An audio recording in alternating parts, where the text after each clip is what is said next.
महाभारत में व्यास जी लिखते हैं, सताम प्रसंगा मुखमिष्ट वाणी। सत्संग एक तो सहजता से मिलता नहीं, आपको दुर्गुण बड़ा ही सहज मिल जाएगा। कभी किसी ने गालियों की कोई किताब नहीं लिखी, गाली की कभी कोई मूवी नहीं बनी, पिक्चर नहीं बनी, अपगुणों पर कभी कोई ऐसी बात नहीं होती। सद्गुणों के लिए वेद और पुराण के भंडार भरे पड़े हैं, लिखे गए हैं। हम जैसे लोग आकर सुनाते हैं, आप लोग सुनते हैं, लेकिन दुर्गुण स्वतः ही प्रकट हो जाते हैं। भागवत में कह रहे व्यास, भाग्योदयेन बहुजन्म समर्जितेन सत्संगमं च लभते पुरुषो यदा वै अज्ञान हेतु कृत मोह मदान्धकारा नासं विधाय हि तदोदयते विवेका।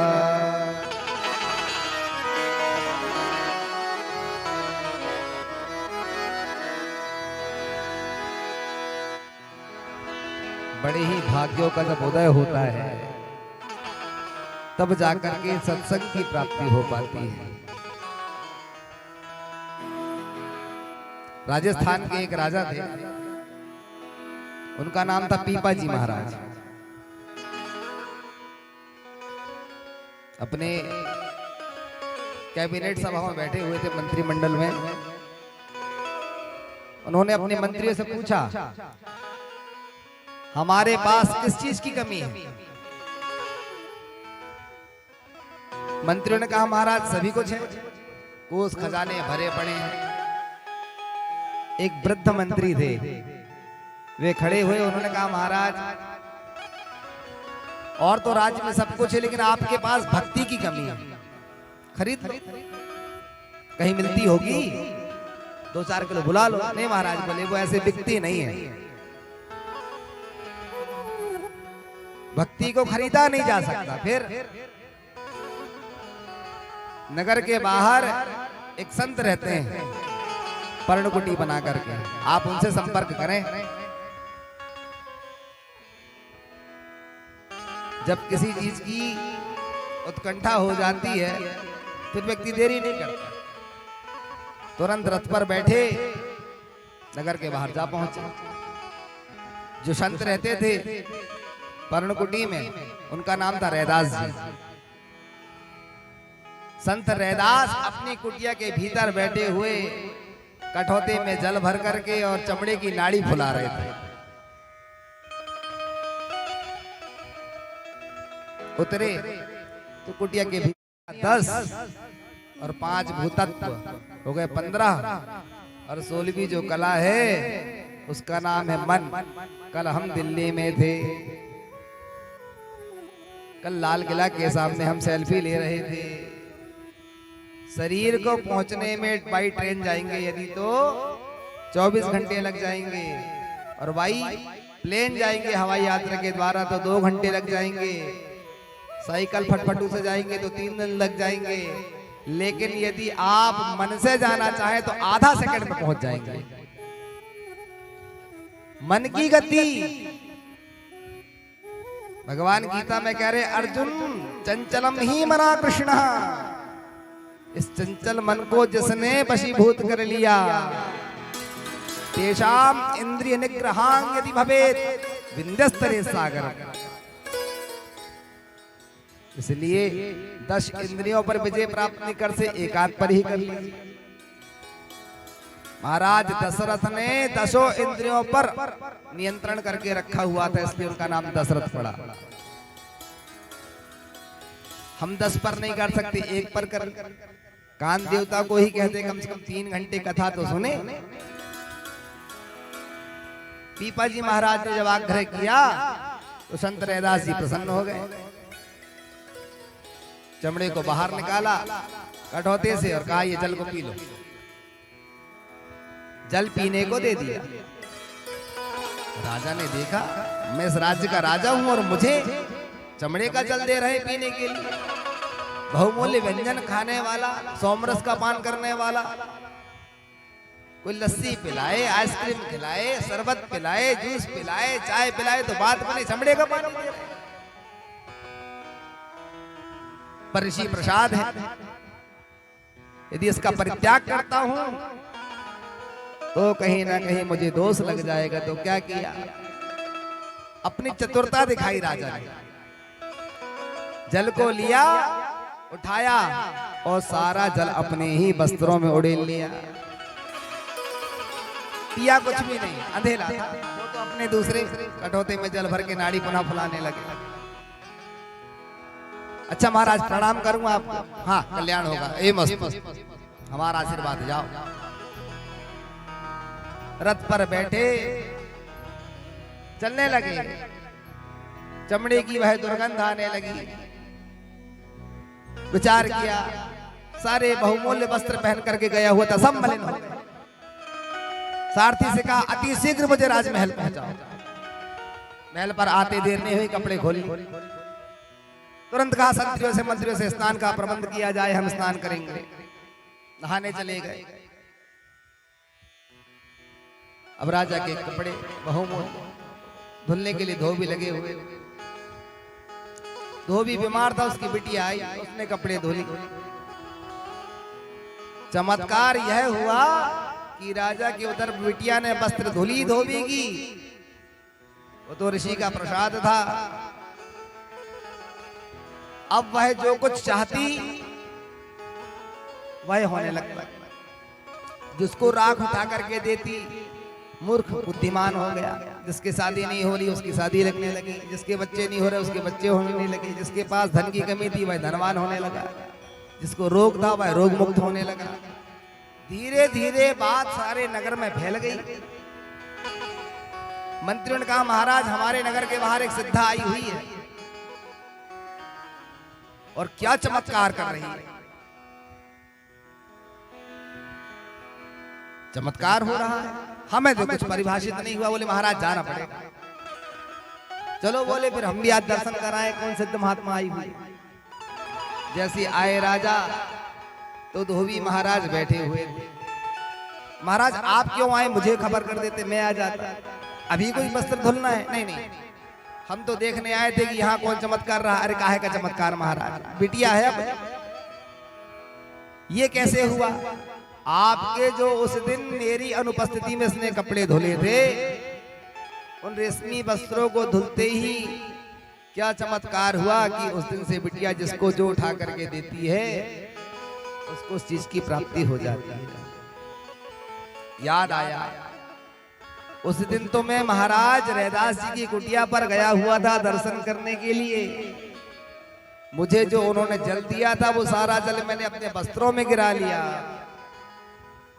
काश उस दिन मैं भूल बस जल को पी लेता तो आज जो सिद्धा बनी बैठी आपकी बिटिया है वो सारी भक्ति मेरे इधर समाहित हो जाती। चूक हो गई, दौड़े दौड़े गए, रैदास जी के चरणों में गिर पड़े। महाराज भूल बस गलती कर बैठा। संत तो संत थे, संत हृदय नवनीत समाना। प्रसन्न हो गए, दूसरा जल दिया, इसे पी लो। आज के बाद तुम्हें भक्ति के लिए कहीं जाना नहीं पड़ेगा। भक्ति सर्वत्र की यते, भगवान के वचन है। भगवान उद्धव से कहते हैं भागवत में, उद्धव जी जिस तरह खाली घर में किराएदार आकर रह सकता है और पहले से कोई रह रहा है और हम बाहर पर्ची लगा दें यह घर खाली है किराए से देना है, तो क्या संभव है? उस मकान को जब तक आप खाली ना कर दें दूसरा किराएदार नहीं आके रह सकता।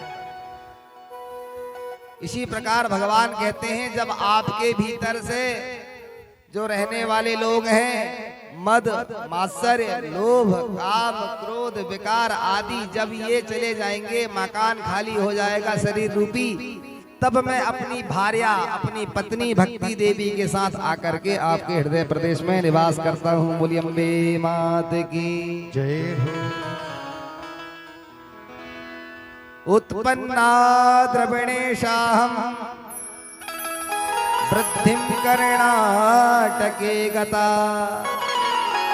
क्वचित् क्वचिन् महाराष्ट्रे गुर्जरे जीर्णतांगतः। भक्ति देवी द्रविड़ देश में उत्पन्न हुई और कुछ उसने मान सम्मान महाराष्ट्र में भी पाया, लेकिन द्रविड़ देश से महाराष्ट्र नागपुर होते हुए जब वह गुजरात पहुंची तो गुर्जरे जीर्णतांगतः, गुजरात में जाकर वही भक्ति देवी जीर्ण हो जाती है। जब उसे पुनः संत योग मिलता है तब जाकर वो वृंदावन आती है, वहां आकर के पुनः नविदेव स्वरूपिणी जो भगवान के साथ सदैव ही विद्यमान होती है, उसका नाम भक्ति है। भगवान कहते हैं 5 लोगों को कथा का, पूजा का, जप का, तप का फल नहीं प्राप्त होता। अब आप सोचेंगे 5 में हम भी तो नहीं है, हम भी हो सकते हैं। कौन से? व्यास जी लिखते हैं आश्रित तधानाम पापात्मा नास्तिको छिन्न संशयः हेतु निष्ठस्य पंचैते न पूजा फल भागिना।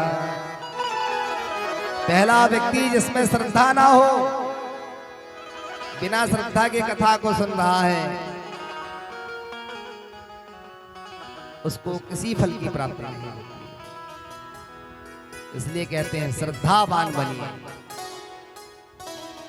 दूसरा है पापात्मा, जिसकी आत्मा ही पापमयी हो गई है, ऐसे व्यक्ति को भी कथा का कोई लाभ नहीं मिलता।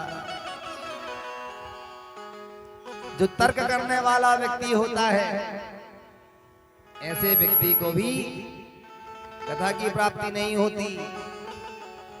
जो निष्ठा नहीं रखता और जो नास्तिक होता है, नास्तिकता से भी बचना चाहिए। कुछ लोग होते हैं वो कुतर्की होकर के बात करते हैं। कथा में 3 प्रकार के लोग आते हैं, सच्चे श्रोता, दूसरे सरोता, कुतर्क करने वाले। ऐसा कोई कथा सुनाते थे क्या? ऐसा कोई पंडाल लगाते थे क्या? हाँ, हमारे पास हवा नहीं आ रही थी, कहीं कूलर लगा ही नहीं, ये सरोता है। और तीसरे होते हैं सोता।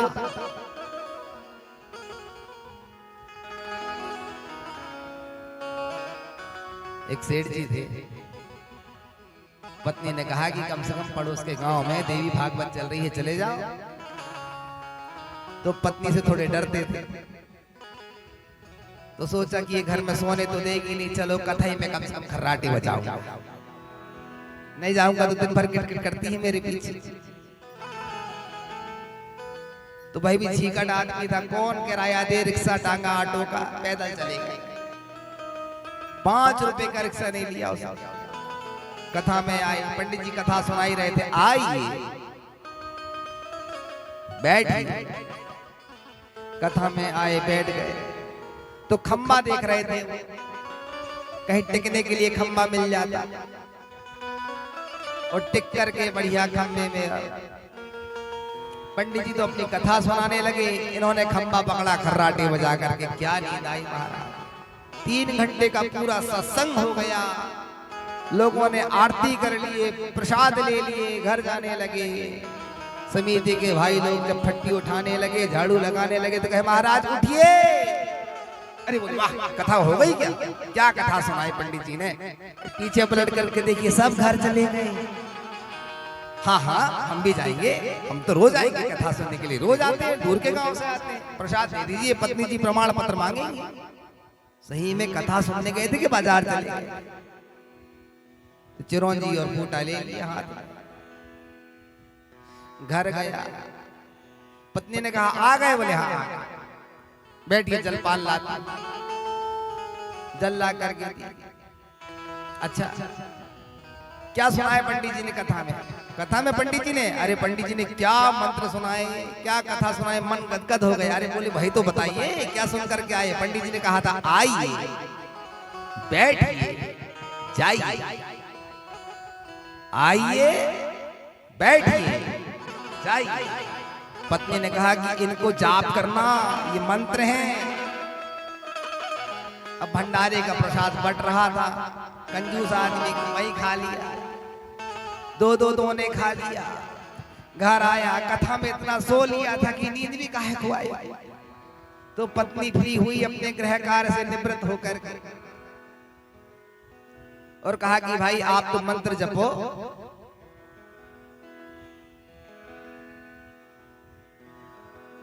हम जो है विश्राम करते हैं, रात्रि का समय हुआ। जय आजा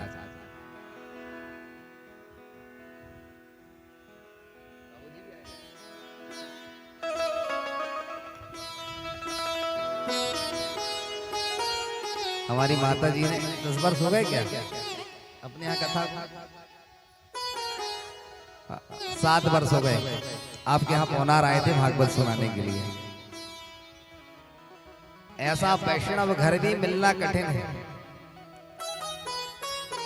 3 बजे रात्रि के ब्रह्म मुहूर्त से आपके घर में भजन होता है प्रतिदिन। ताली बजाइए एक बार। किसी के लिए विमान आए ना आए, माता जी बाबूजी के लिए जरूर आएगा। इतना भजन करते हैं, इतना भजन करते हैं। और ऐसा नहीं करते, मंजीरा करताल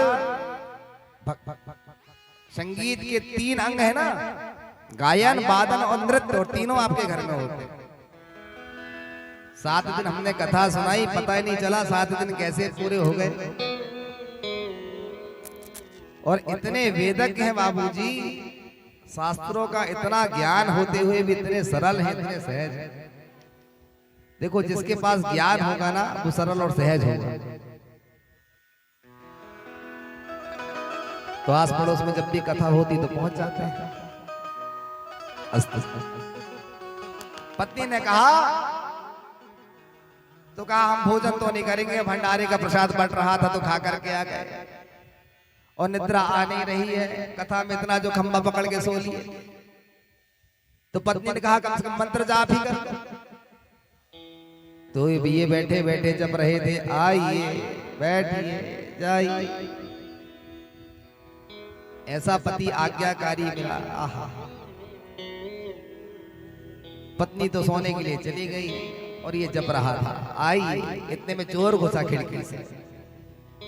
चोर ने कहा कि बताओ, हम चोरों का भी लोग स्वागत करने लगे, वेलकम, आइए, हमें बुला रहे हैं। अरे वाह जी, विराज।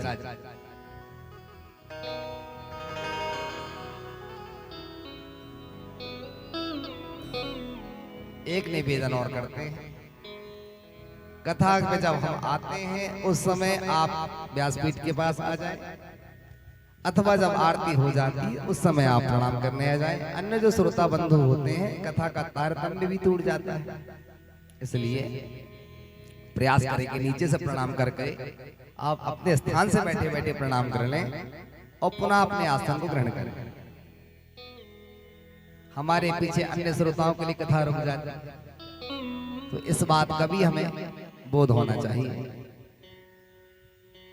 ऐसा नहीं है कि इस क्षेत्र में कथा नहीं होती। 12 साल तो हमें आते हुए हो गए, 4-6 कथा तो हम सुना चुके हैं।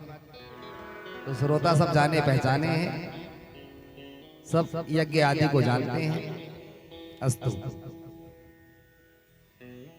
ये जाप रहा था, बैठे बैठे जप रहा था, आइए बैठिए जाइए, आइए बैठिए जाइए। खिड़की से घुसा चोर, और चोर ने जैसे सुना कि आइए, वो समझ गया, मैं पहचान में आ गया, पटेल का लड़का। और कल को सेठ जी जब प्रवासियों को बताएंगे तो मेरी तो बदनामी होगी, साथ में पिताजी और दादाजी की भी बदनामी होगी। तो क्या किया, जितना दिन भर से चुराया था सब रख दिया। और सेठ जी तीसरा मंत्र जप रहे थे, जाइए, ये खिड़की से भागा। तो खिड़की से आई आवाज, इसने कहा सुनती हो क्या? पत्नी ने कहा कि क्या हो गया? बोले आवाज आई खिड़की के पास से। बोले बत्ती जला लो। लाइट ऑन किया और जैसे ही देखा तो अपने चरणों के पास में धन का ढेर लगा हुआ था, रुपए पैसे जमा रहा। पत्नी आई, क्या हो गया? बोले देवी चोर आया था। पत्नी ने कहा अलमारी तो ज्यों की त्यों लगी हुई और ये हमारे घर के जेवर भी नहीं है, पैसा भी नहीं है, ये सोना चांदी ना जाने किसके घर के। क्या कर रहे थे? बोले वही कर रहा था। आइए बैठिए जाइए, आइए बैठिए जाइए। पत्नी ने कहा कि सोचो, कथा से आपने 3 झूठे शब्द ले आए, आइए बैठिए जाइए, जिन्होंने आपके घर की चोरी होने से आपको सुरक्षित कर दिया। जिस दिन आप कथा से सच्चे शब्दों को ले आएंगे आपका जीवन बदल जाएगा। भगवान की कथा जीवन को बदल देती है। एक चोर ने अपने पुत्र को कहा, बेटा मेरा अंतिम समय आ गया, तो मैं 2 सूत्र बता के जा रहा। जब भी कहीं चोरी करने जाओ और पकड़ा जाओ तो अपनी बात पे अड़िग रहना और एक ही शब्द कहना, मैंने चोरी बिल्कुल नहीं की, मैं चोर हूं ही नहीं। और कभी किसी कथा सत्संग में मत जाना। अंतिम वाक्य थे, पिता को अटैक आ गया और वह चोर मर गया। अब उसका पुत्र भी चोरी करता था। अब वो सने सने बड़ा हुआ, चोरी करते करते करते एक दिन राजमहल में उसने चोरी की और पकड़ा गया। 3 तरफ से पहरेदारों ने उसे पकड़ लिया। अब उसने देखा कि 1, 2 और 3 तरफ से पहरेदार खड़े हुए हैं, सामने चल रही थी कथा। और पिताजी का सूत्र याद आ गया, पर भागने के लिए तीसरा कोई मार्ग ही नहीं था। तो चौथे मार्ग से कथा पंडाल होते हुए भाग ही गया। और पंडित जी कह रहे थे कि देवी देवताओं की परछाई नहीं होती। देवी देवताओं की कभी जैसे हमारे नश्वर शरीर की परछाई बनती है, हम जब कभी खड़े होते तो हमारी परछाई साथ में चलती है, पर भगवान की देवी देवताओं की कभी परछाई नहीं बनती। गलती से इसका पैर तो चला गया कथा पंडाल। शक की दृष्टि में राजा के सैनिक गए, इसे पकड़ करके ले आए। बहुत पूछा गया बार बार, क्यों भाई? और ये कहे महाराज हमने चोरी की ही नहीं, हम चोर हैं ही नहीं।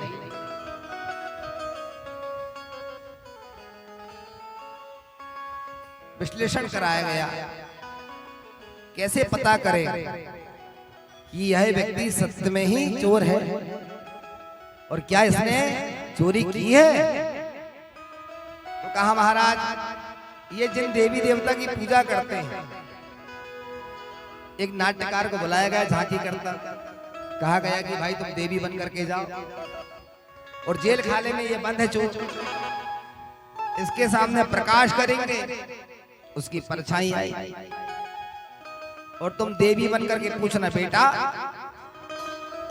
तू बड़े भारी जेल खाने में किस तरह बंधा हुआ है, बता तेरी गलती क्या है, मैं तुझे अभी मुक्त करा देती हूं।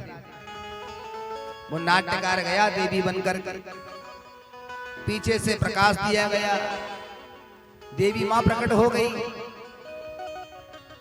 और जैसी देवी ने पूछी इस चोर से, बता क्यों कष्ट हो रहा तुझे, क्या तूने सही में चोरी करी? उसने जैसी देखा प्रकाश में तो परछाई बनी हुई थी। तो कथा में पंडित जी ने तो कहा देवी देवताओं की परछाई नहीं बनी। ये समझ गया, राजा ने युक्ति लगाई है मेरा भीतर का सच उगलाने के लिए, क्या मैं वास्तव में चोर हूं? तो कहा देवी मैया बताओ ना, मेरे से मैंने कभी चोरी ही नहीं की और आज मुझे इतना बड़ा भारी कष्ट मिल रहा है। बार बार देवी माँ ने पूछा, वो नाट्यकार गया जो देवी बनकर के आया था, महाराज आपने गलत व्यक्ति को जेल खाने में डाल दिया है। वो सत्य बोल रहा है, बिल्कुल चोर नहीं है। तो प्रातः काल हुआ, राजा ने उसे बंधन से मुक्त कर दिया। वो बाहर गया और लोगों से कहा, वाह आज मैं राजा को भी चूना लगा के आ गया। समाज को तो लगाया लगाया, पर एक बात है, पिताजी के दोनों सूत्र काम आए। राजा के सामने मैंने सत्य नहीं बोला, और कथा पांडाल में जो मैंने सत्संग की एक क्षण एक घड़ी को श्रवण किया था, उसने मेरे जीवन को बदल दिया, मुझे जेल खाने से बचा लिया। लोगों ने कहा, भाई भाई कैसे? जब कथा पंडाल में मेरे पैर गए राजा के सैनिकों से बचने के लिए, तब पंडित जी का एक वाक्य मैंने सुना, देवी देवताओं की परछाई नहीं बनती। उस परछाई शब्द से मुझे उम्र कैद होने से मैं बच गया। यदि मैं निरंतर कथा सत्संग में जाऊं, भगवान की कथा को सुनूंगा, तो मेरा तो जीवन ही बदल जाएगा। मुझे पुनः कभी चोरी नहीं करना पड़ेगा, मैं कभी पुनः जेल यात्रा नहीं करूंगा। कथा कथा है, कथा का उल्टा कर दो थका। जिसने कथा नहीं सुना वह थक गया। हमारे गुरुदेव कहते थे, आराम। अपने जीवन में यदि आराम चाहिए तो राम को बुला लीजिए, आराम मिल जाए। और जब हमने राम को ही नहीं बुलाया है, कृष्ण को ही नहीं बुलाया है, माँ को ही नहीं बुलाया है, तो फिर राम आराम कैसे मिल जाएगा? आराम तो तभी मिलेगा जब जीवन में भक्ति आ जाएगी, जब भाव प्रकट हो जाएंगे, तो ईश्वर का अनुग्रह हमें प्राप्त होने लगता है। बोलिए जगदम्बे मैया की जय।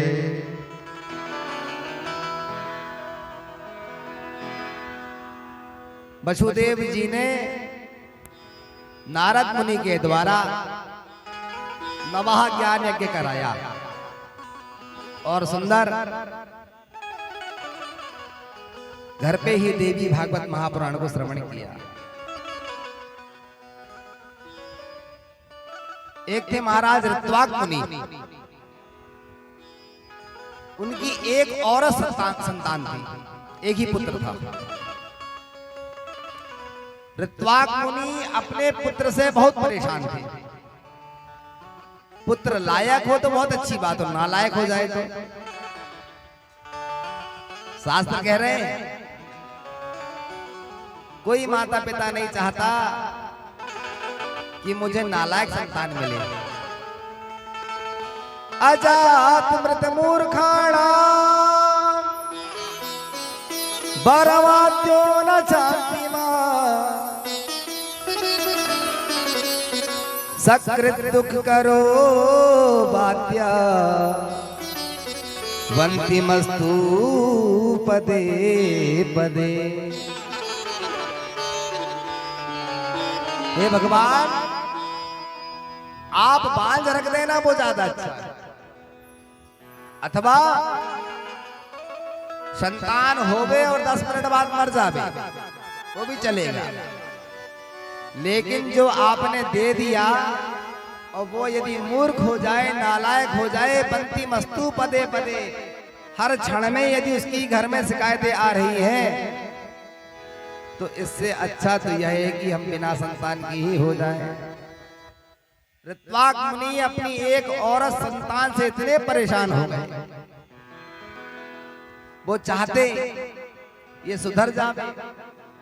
वो छोटे बच्चों को गोद में लेता, ले जाके कुएं में फेंकाता, आए दिन उसकी शिकायतें आती। इसलिए कहते हैं बच्चों को अच्छे संस्कार दीजिए। हमारे पास इतनी उपयोगिता है, इतने सदुपयोग है। मैं देखता हूं आए चौथे दिन कथा में हमें लोग मिलते हैं। अभी एक जगह गए थे तो 16 साल का बच्चा शराब पी रहा, ना दो तो बोले गुरुजी चोरी करके चले। ये दशा है। कोरोना काल में एक भले आदमी की मृत्यु हुई, उसकी 2 संतान थी। तो माँ ने कहा कि बेटा कम से कम पिताजी की अस्थियां हैं ने गंगा जी में जाके विसर्जित कराओ। तो बोले बताओ, जिंदा थे 60 साल की उम्र में सठियाए जैसी बातें करते थे, और अब नहीं रहे तो माँ आप हमारे पीछे लग गई हो, ठीक है कल सुबह जाकर के छोड़ आऊंगा। अब बालक गया और ले जाकर के अपने नगर के समीप नाला में ले जाकर के पिताजी की अस्थियों को छोड़ आया। रात्रि में माता जी के स्वप्न में आ गए पिताजी, धन्य है बोले, 2 संतानों को तो हमने जन्म दिया था, क्यों मारा? मूर्ख ने बोले मुझे गांव के पास के नाले में डालकर आ गया। अच्छा सुबह होने दो देखती हूँ। प्रातः काल हुई, बेटा आया किचन में, माँ चाय बना दो। बोले क्यों रे? तेरे पिताजी की अस्थियां कल तुझे दी थी मैंने, नाले में छोड़ाया। बोले आपको कैसे पता? बोले सपने में आए थे। बोले हद करते हैं, जब तक जिंदा थे तब तक किटकिट करते थे, अब मर गए तो बताओ सपने में आने लगे। नाले से 2 किलोमीटर इधर आ गए, 4 किलोमीटर आके गंगा जी में नहीं जा सकते थे। अब ऐसी संतान, पिताजी 2 किलोमीटर नाले से घर आ गए पर 4 किलोमीटर आगे नहीं बढ़ सके गंगा जी। ऋत्वाक मुनि भगवान से प्रार्थना करते, विचार किया क्यों ना हो इसकी जन्मपत्री गर्गाचार्य जी से दिखानी चाहिए। गर्गाचार्य जी के पास आए, गुरुदेव प्रणाम किया, ये बच्चे का डेट ऑफ बर्थ लीजिए आप, इसकी जन्मपत्री तो देखिए थोड़ा सा, जन्म तारीख समय प्लेस तीनों चीजें लगती हैं, बता देंगे भैया, लाइन लग जाएगी। क्यों? यदि आपको किसी को कष्ट होता है या बच्चों की कहीं जन्मपत्री में समस्या है तो वो हमें सुबह आकर के बता सकते हैं, और भीड़ नहीं लगाना भाई, हम कथा में बताते कम, विश्राम छीन लोगे नहीं तो आप कि महाराज जी तो ज्योतिषी भी हैं। गर्गाचार्य जी ने जन्मपत्री को जैसे ही खोला, महाराज आपकी संतान का दोष नहीं है। फिर क्यों महाराज, क्या समस्या है? समस्या यह है कि इसका जब जन्म हुआ था तो जन्मांक के अनुसार अश्विनी नक्षत्र के चतुर्थ चरण में गंडमूल में इसका जन्म हुआ। रेवती, अश्विनी, ये सब जो है मूल नक्षत्र संज्ञक होते हैं, और इनमें जन्मा बालक उपद्रवी ही होता है। उसे आप कहेंगे वहां मत जाना, हठपूर्वक जाएगा, इस बच्चे के साथ मत खेलना, अवश्य खेलेगा। आप जहां मना करेंगे उस कार्य को वह करेगा। महाराज रेवत नक्षत्र में इसका, रेवती नक्षत्र में जन्म हुआ, इसके कारण गंडमूल लगा हुआ है। क्या करें? बोले आप जाएं कुमुदगिरी पर्वत में जाकर के भगवान का भजन करें, भगवान की कृपा होगी तो अवश्य ही बालक ठीक हो जाएगा। ऋत्वाक मुनि गए और कुमुदगिरी पर्वत में जा ही रहे थे कि आकाश मार्ग में उन्हें रेवती नक्षत्र दिखाई दिया। तो अपने योग बल से उन्होंने रेवती नक्षत्र को ही नीचे गिरा दिया। तेरे कुप्रभाव दुष्प्रभाव के कारण मेरा पुत्र आज जो आज्ञाकारी होना था वह दुराचारी हो गया।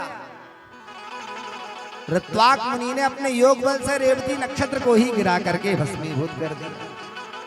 और वह जैसे ही रेवती नक्षत्र आकाश मार्ग से गिरा तो यहां जब गिरा तो उसके गिरते ही एक कन्या उत्पन्न हो गई, योग बल के द्वारा गिरा दिया। वे तो अपने कुमुदगिरी पर्वत पर चले गए, पीछे से एक प्रमुंच नाम के ऋषि थे, वे फल फूल समिधा लेने के लिए उसी घनघोर वन में आए हुए। जंगल में उन्होंने मन में देखा कि एक कन्या रुदन कर रही है, छोटी सी बच्ची बालिका। तो फल फूल तोड़ने आए हुए प्रमुंज ऋषि ने उस बालिका को जब देखा तो हाथ में उठा लिया, घर ले आए, उसका लालन पोषण किया और उनका नाम रेवती रखा।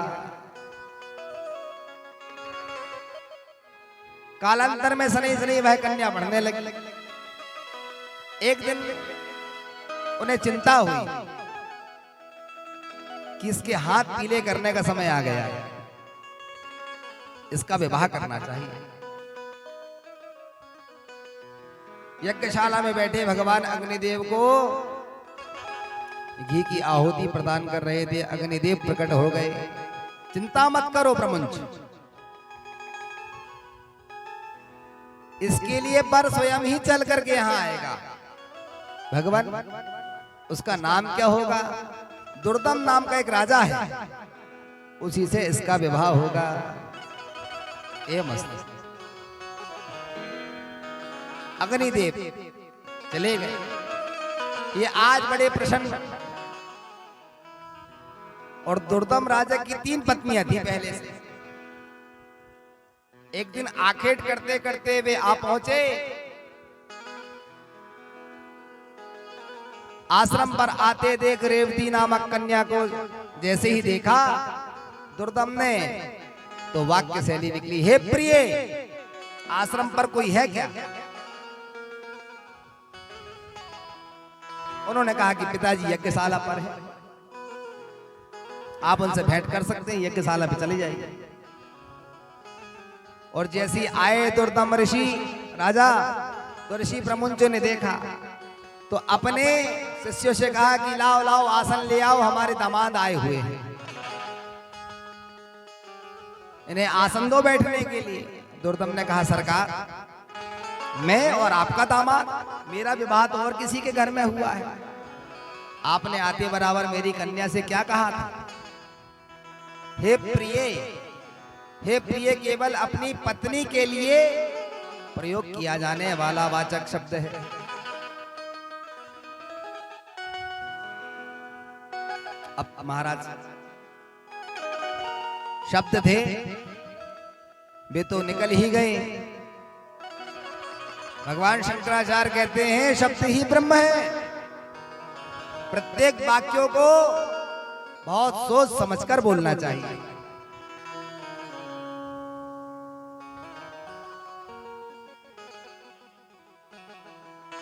जिस प्रकार मननाथ त्रायते शौति मंत्र, आपने वाक्य को बोला,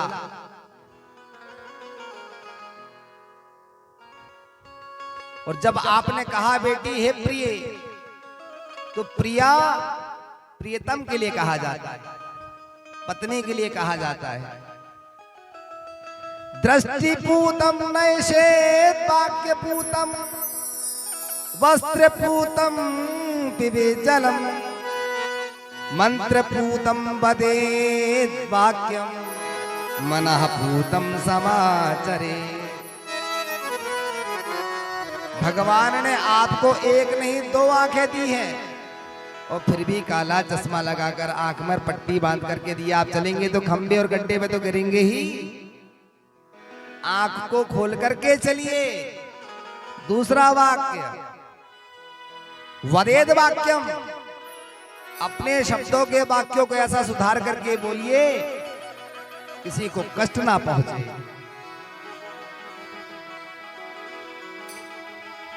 वस्त्र पूतम पिबेत जलम, और वस्त्र को छान करके पीजिए।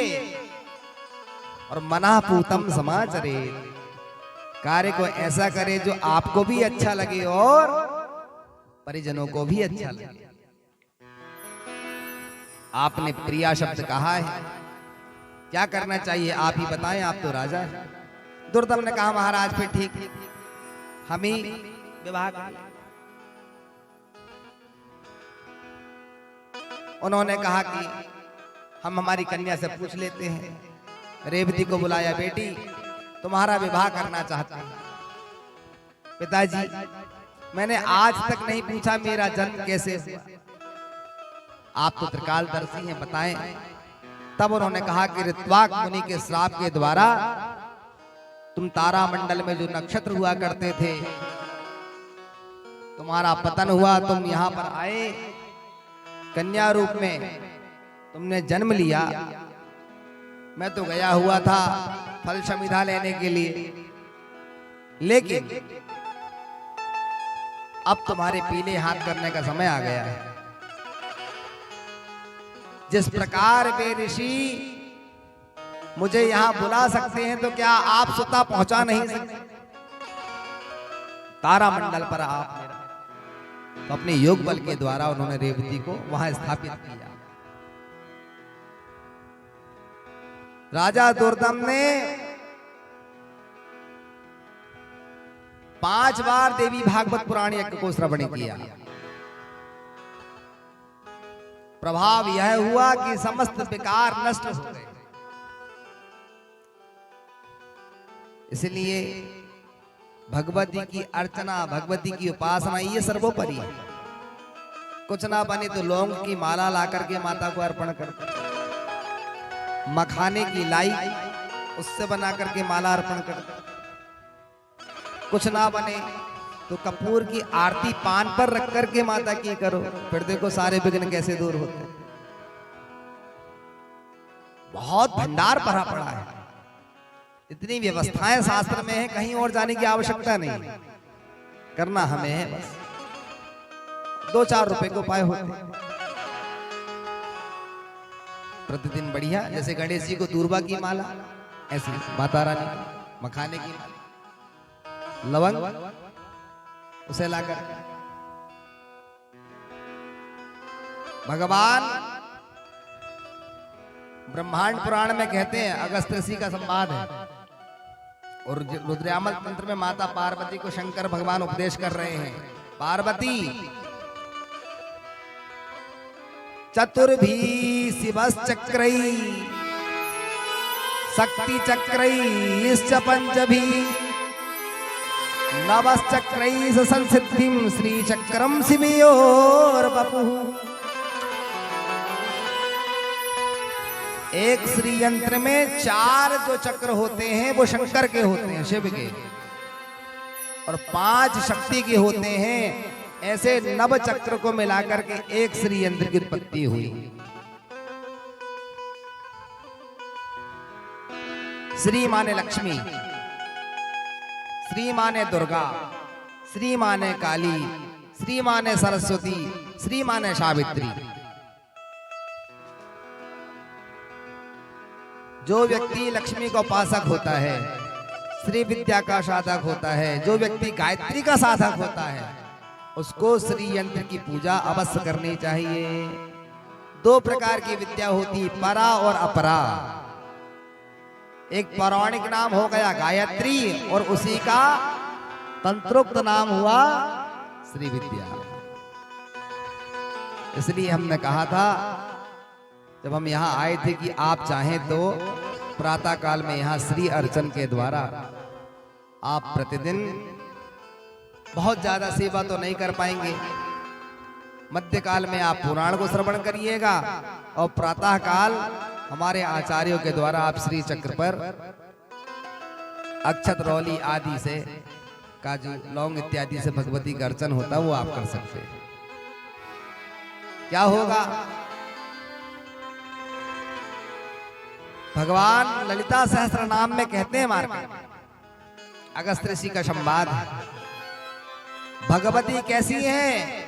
माता पराम्बा बोले भोगश्च मोक्षस्थ करस्थ एवं। इस संसार में रहने के लिए आपको भोग सामग्री की आवश्यकता है, और भोग सामग्री बिना धन के आ नहीं सकती। अच्छा घर चाहिए, अच्छी गाड़ी चाहिए, अच्छे वस्त्र चाहिए, अच्छे भोजन पदार्थ चाहिए, सदगति मिले, लौकिक सुख मिले आपको, उसके लिए आपको उन भोग सामग्री के लिए भी भगवती की आराधना। और जब यह संसार में आपने सुंदर जीवन को व्यतीत कर लिया, तो अंत में अब इच्छा रहेगी मोक्ष की,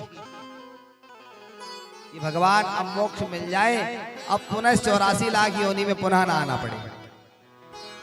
तुलसीदास जी कहते हैं 84 लाख योनियों की केवल एक ही चाबी है, मनुष्य शरीर।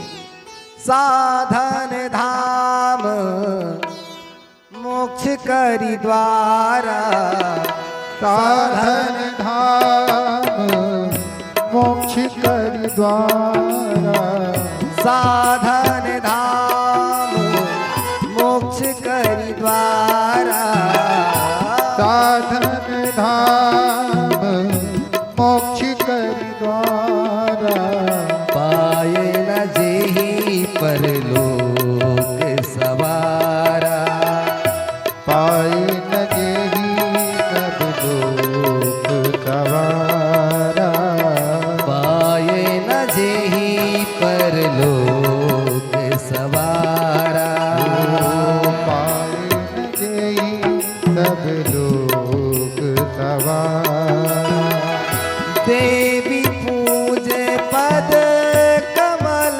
तुम्हारे, देवी पूज पद कमल तुम्हारे, देवी पूजे पद कमल तुम्हारे, देवी पूज पद कमल तुम्हारे, सुर नर मुनि सब हो सुखारे,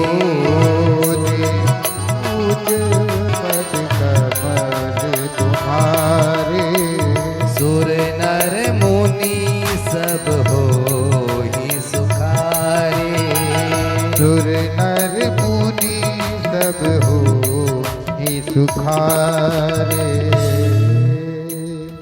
माँ की आराधना करने से सुर नर मुनि सब हुए सुखारे, सभी सुखी हो जाते हैं। जब भी हो जाते तो क्या हम नहीं होंगे? इसलिए हमने कहा कि आप इस नवाह यज्ञ में जितने गोता लगा सकें, ये तो गंगा है, हमने कल भी बताया था। भगवान के जो चरित्र हैं, भगवान की जो गाथा है, भगवान की जो कथा है, कथा ही गंगा है, शब्द रूप में और एक जल रूप में। क्या प्रमाण होगा? बोले जिस तरह गंगा का एक बूंद जल पी लेने से वह 12 महीने पेट में रहता है। बैठिए विशाल जी,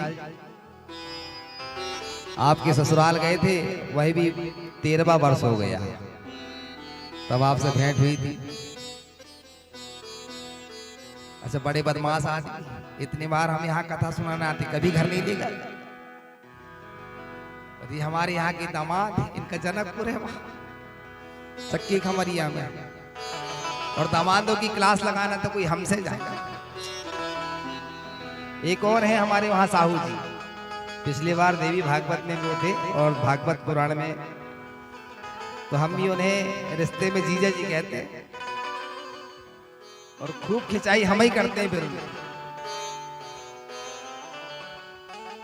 तो इनका भी जो जनकपुर बना हुआ है, जैसे आपकी धर्म की नगरी धारणा है, ऐसी ही दूसरी धर्म की नगरी मैंने चक्की खमरिया को देखा।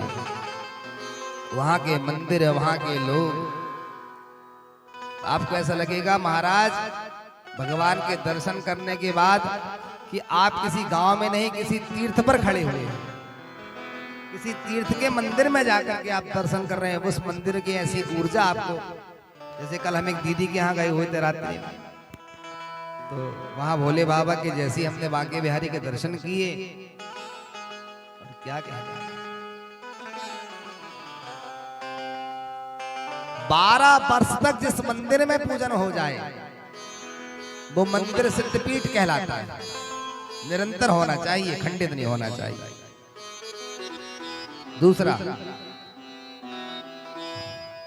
हम बार बार कथा में कहते हैं बासी कढ़ी खाकर नहीं आना चाहिए। जो बासी कढ़ी खाएगा उसका मुंह बार बार खुलेगा। अम्बे मात की।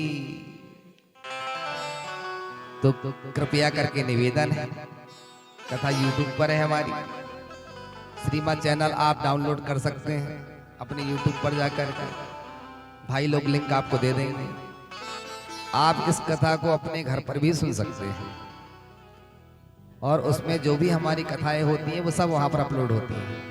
शिव पुराण आप सुन सकते हैं, देवी भागवत प्राचीन भी आप सुन सकते हैं। आपकी जनकपुरी में जो देवी भागवत हुई थी खमरिया में, वही भी उसमें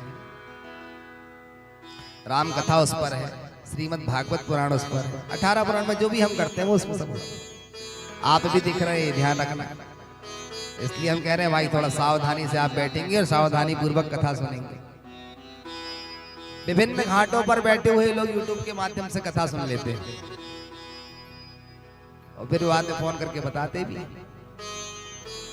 हम अभागे हैं जो कथा पंडाल के नीचे नहीं पहुंच पाते और फिर बड़भागी हैं जो कथा पंडाल पर बैठ करके कथा को सुन पाते हैं। तो भगवान की कथा को सुनना, सुराही देखा है आपने? सुराही, मिट्टी की सुराही जानते हैं? कितने लोग जानते हैं? हाथ ऊपर करो। हाँ, सभी तो जानते हैं। आपने देखा होगा सुराही को ऊपर से भरा जाता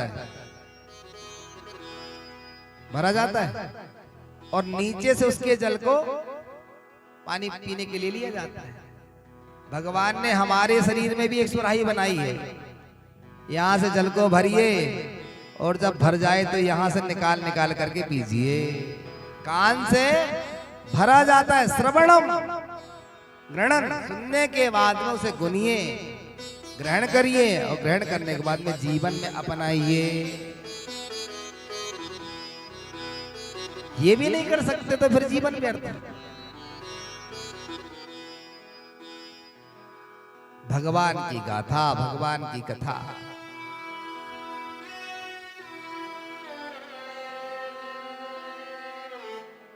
पांच बार दुर्दम ऋषि ने कथा श्रवण, राजा दुर्दम अंत में मां के शालोक्य को प्राप्त हुए। कल हमने कथा की विधि बताए थे। वर्ष में 4 बार नवरात्रि आते हैं और नवरात्रि को काल रात्रि भी कहा जाता है। मां की उपासना, भारत वर्ष के विभिन्न प्रांतों में विभिन्न प्रकार के देवताओं की आराधना की जाती है। महाराष्ट्र प्रांत में आप जाएंगे तो आपको भगवान गणेश, भारत के जितने भी सेलिब्रिटी हैं, बड़े उद्योगपति हैं अथवा भगवत भक्त हैं, वे भले एक दिन के लिए गणेश उपासना अपने घर में करें लेकिन अवश्य करते हैं। ये महाराष्ट्र प्रांत। वहीं आप दक्षिण भारत में चले जाएंगे तो आपको माता जी की उपासना करने वाले बहुसंख्यक संख्यक लोग मिलेंगे। उत्तर भारत पर आप जैसे जाएंगे तो भगवान भोलेनाथ, शाम सदाशिव महाप्रभु की उपासना करने वाले लोग, और जैसे ही आप हरियाणा और पंजाब के क्षेत्र पर जाएंगे तो आपको वहां कृष्ण को मानने वाले लोग मिलेंगे। और आप जैसे ही पूर्वांचल पर जाएंगे तो आपको भगवान सूर्य की उपासना करने वाले, और हम हैं मध्य भारत के लोग, हम सभी को मानते हैं और मानना भी चाहिए। लाइट पर भी ऊर्जा है।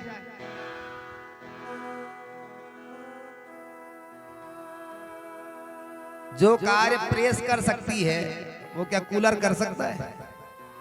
कूलर भी चल रहा है बिजली से, प्रेस भी चल रही है बिजली से, और टीवी सारे चित्र दिखा रही है आपको, और लाइट जो बल्ब जल रहा है वही भी विद्युत से चल रहा है। लेकिन सबके कार्य अलग अलग हैं। और यदि विद्युत बंद हो जाए तो ना प्रेस कार्य करेगी, ना कूलर कार्य करेगा, ना ये बिजली बल्ब आपको जलता हुआ नजर आएगा, नहीं ये माइक बोल पाएगा। इन सबके भीतर पावर एक ही है। इसी प्रकार आप चाहे विष्णु को माने, गणेश को माने, सूर्य को माने, शंकर को माने, दुर्गा को माने, तत्व एक ही है। एको हम बहुश्यामा। भगवान वेद कह रहे हैं मैं एक होते हुए भी अनेकों में परिवर्तित हो जाता हूं। अनेकों में एक और अनेकों से एक, अंत में मैं ही एक हो जाता हूं। यहां बाड़ी लगाई गई है, चैत्र मास में विशेष करके भगवती ज्योति रूप में विद्यमान हो जाती है। माँ का एक स्वरूप जो है वो ज्योति स्वरूप है। या देवी सर्वभूतेषु ज्योतिरूपेण संस्थिता नमस्तस्यै नमस्तस्यै नमस्तस्यै नमो नमः। माँ ज्योति रूप में विद्यमान है और हमारे रसिक तो कहते हैं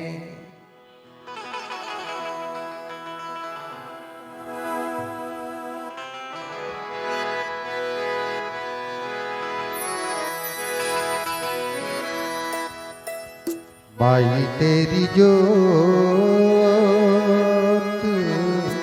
जले दिन रात, माई तेरी जोत जले दिन रात, माई तेरी जोत जले दिन राती, माई तेरी जोत जले दिन राती, माई तेरी जोत जले दिन राती, जले दिन राती माँ जले दिन राती, जले दिन राती माँ जले दिन राती, जले दिन राती माँ जले दिन राती, माई तेरी जोत जले दिन राती, माई तेरी जोत जले दिन राती। जय हो। तालियों की सेवा सभी देंगे।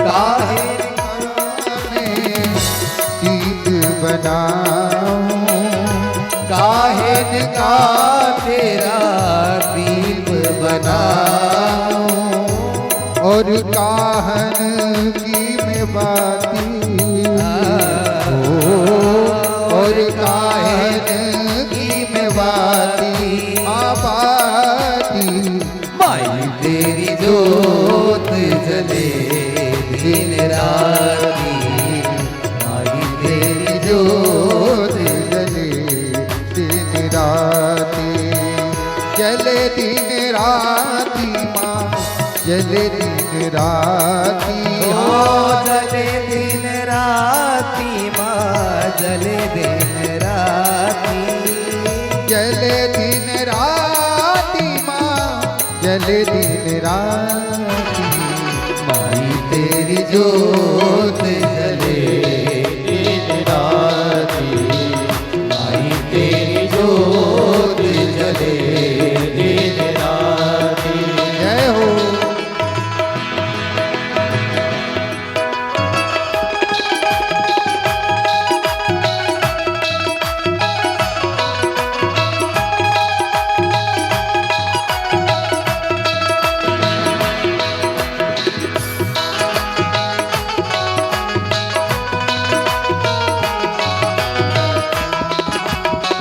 हे हरि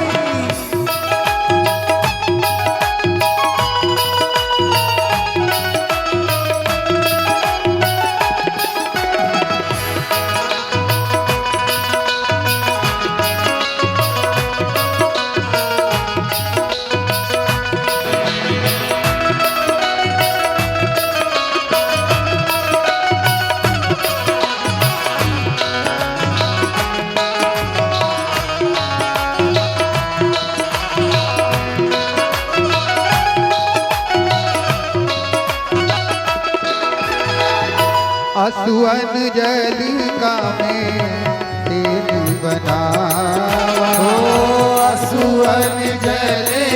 में तेज बनाओ और अखियन की में बाती अखियन की बाती और अखियन की में बाती हाँ बाती आई तेरी जोत जले दिन राती माई तेरी जोत जले दिन राती हाँ जले दिन राती माँ जले दिन राती जले दिन राती माँ जले दिन राती जले दिन राती माँ जले दिन राती आई तेरी जोत जले दिन राती आई तेरी जोत जले दिन राती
ज्ञानी की झीरिया माँ अनुभव पानी ज्ञानी की झीरिया माँ अनुभव पाए ज्ञानी की झीरिया माँ अनुभव पानी ज्ञानी की जीरिया माँ अनुभव पाई भर मटकी ले जाती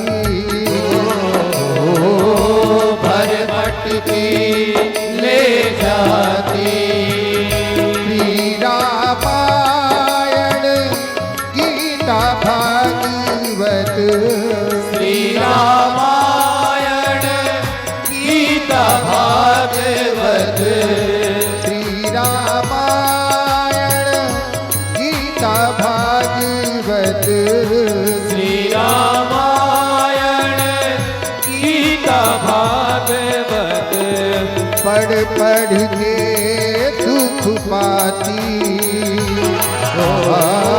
पढ़ पढ़ के सुख पाती आपाती माई तेरी जोत जले दिन राती आई तेरी जोत जले दिन राती माई तेरी जोत जले दिन राती आई तेरी जोत जले दिन राती जले दिन राती माँ जले दिन राती जले दिन राती माँ जले दिन राती जले दिन राती माँ जले दिन राती माई तेरी जोत जले दिन राती आई तेरी जोत जले दिन राती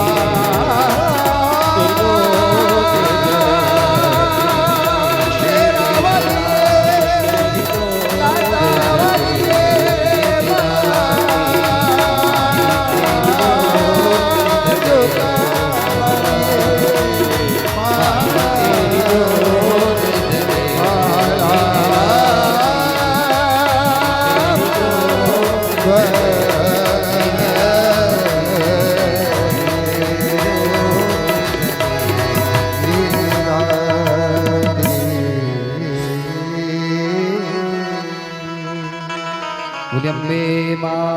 की जय हो।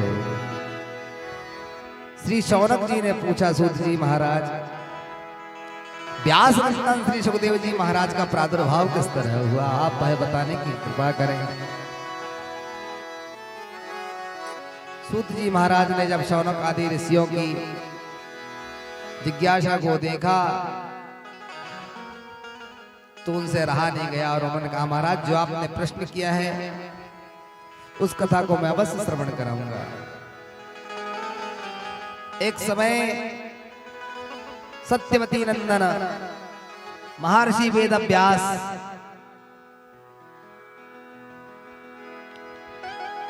सरस्वती के तट पर निवास करने वाले,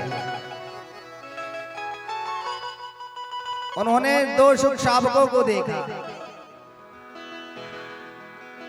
उनके मन में भी संतान उत्पन्न करने की जिज्ञासा उत्पन्न हुई कि मेरी भी एक संतान हो जाती। महर्षि व्यास वहां से चले, अपने सौमक प्रास आश्रम पर रहते थे।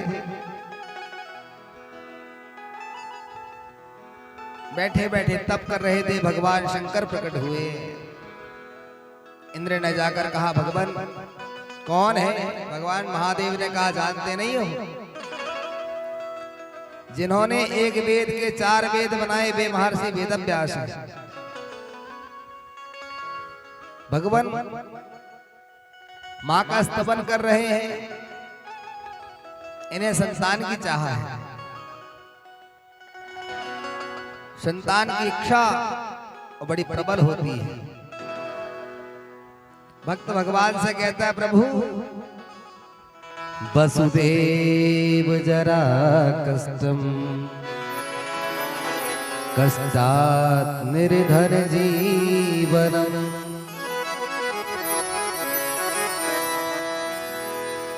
पुत्र शोकम महाकष्टम कष्टात् कष्टतरं क्षुधा। भगवान निर्धनता का जीवन व्यतीत हो जाएगा, बुढ़ापे का जीवन भी व्यतीत हो जाएगा, लेकिन पुत्र शोकम महाकष्टम, जिनकी संतान नहीं होती, आंगन में किलकारी मारने वाला पुत्र नहीं होता, उनसे पूछो कि वो कष्ट किस तरह से सहते हैं। महर्षि वेदव्यास जी के मन में भी अति उत्कंठा थी।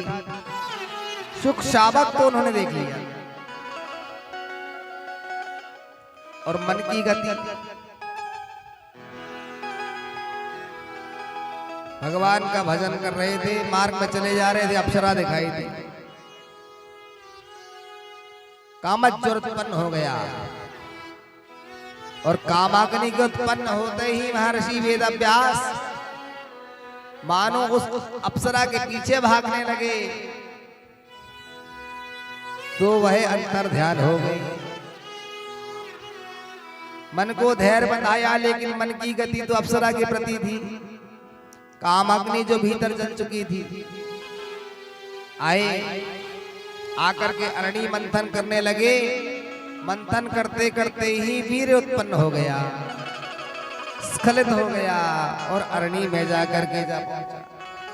मंथन करते करते और जब नीचे दृष्टि पड़ी तो बालक जन्म ले चुका था। जो नीचे दृष्टिपात किए, अरे वाह, याद आया भगवान महादेव ने कहा था कालांतर में तुमसे अवश्य ही संतान उत्पन्न होगी। अब वह अयोनिज हुआ बिना मातृगर्भ से।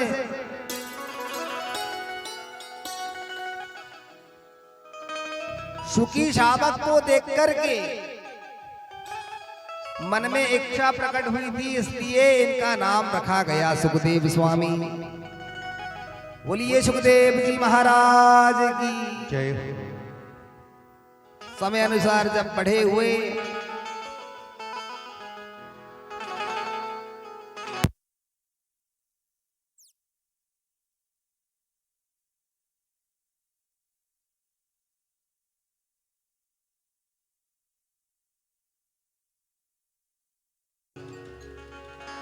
ऐसी ये बिजली और दूसरा मौसी जी,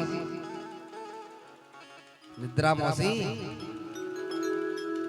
जब गुरुजी बहुत अच्छी कथा सुनाएंगे तो देखना आप खर्राटी बजा करके। और फिर कुछ लोग तो ऐसे नहीं बोले, हम तो कथा बहुत अच्छे से सुन रहे थे, और कुछ लोग तो पड़ोसी को परेशान ही करने के लिए मानो आते हैं। एक जगह हम गए थे तो वहां घूंघट प्रथा ज्यादा थी, तो माताएं इतना घूंघट लेती थी, अब पता ही नहीं चले कि कौन सुन रहा है और कौन सो रहा है। पर निद्रा मौसी के आते ही वो फिर रहने थोड़ी देती, फिर वो कहती है बस अब तो उन्होंने धीरे से कहा भाई अच्छे से बैठे ना। तो हम बोले हम तो कथा सुनते हैं, हम तो काहे। ये मात्सर्यता है।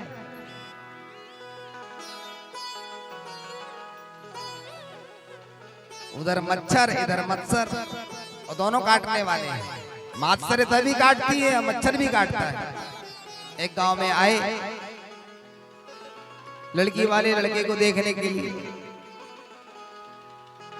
एक आदमी की आदत थी रोज डांच मारने की, वो जब तक डांच ना मार ले उसकी रोटी नहीं बचती थी।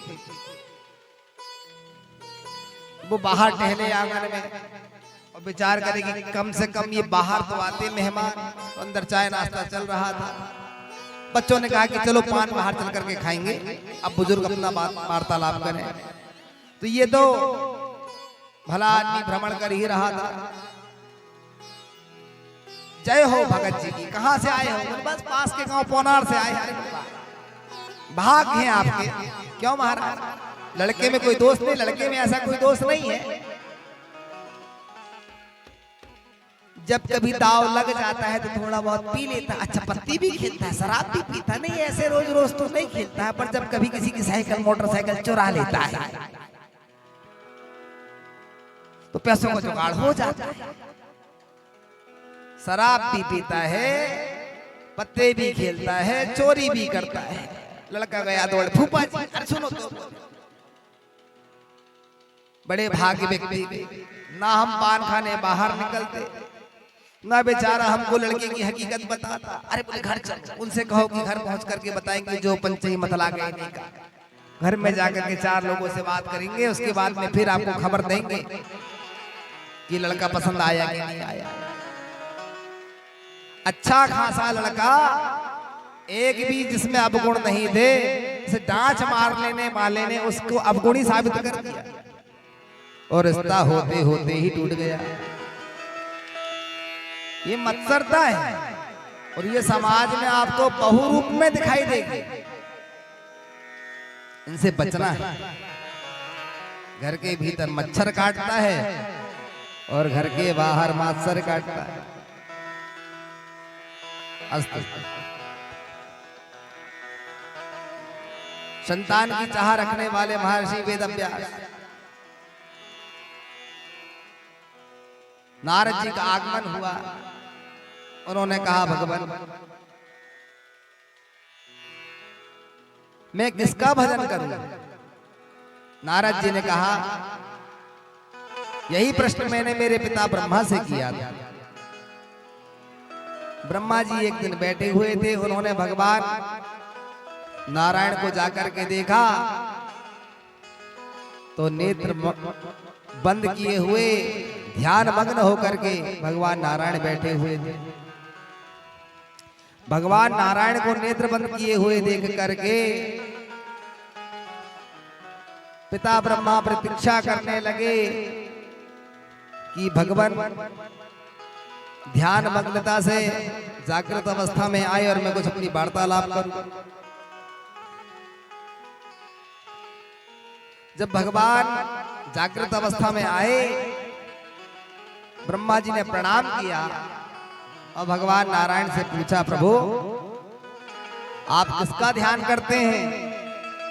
तब भगवान नारायण ने कहा हे ब्रह्मा जी, जैसे आपके ऊपर मैं हूं इसी तरह मेरे ऊपर भी दूसरा कोई है। भगवान संसार में आपसे बड़ा सर्वोपरि तो मैं नहीं जानता कि कोई और होगा। आपके ऊपर कौन है? बोले मेरे ऊपर जगदम्बा है।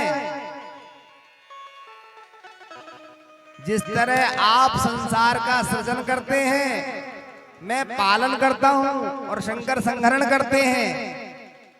इन तीनों में जो पावर है, जो शक्ति है, वो वहीं से है, भगवती से है, जगदम्बा से।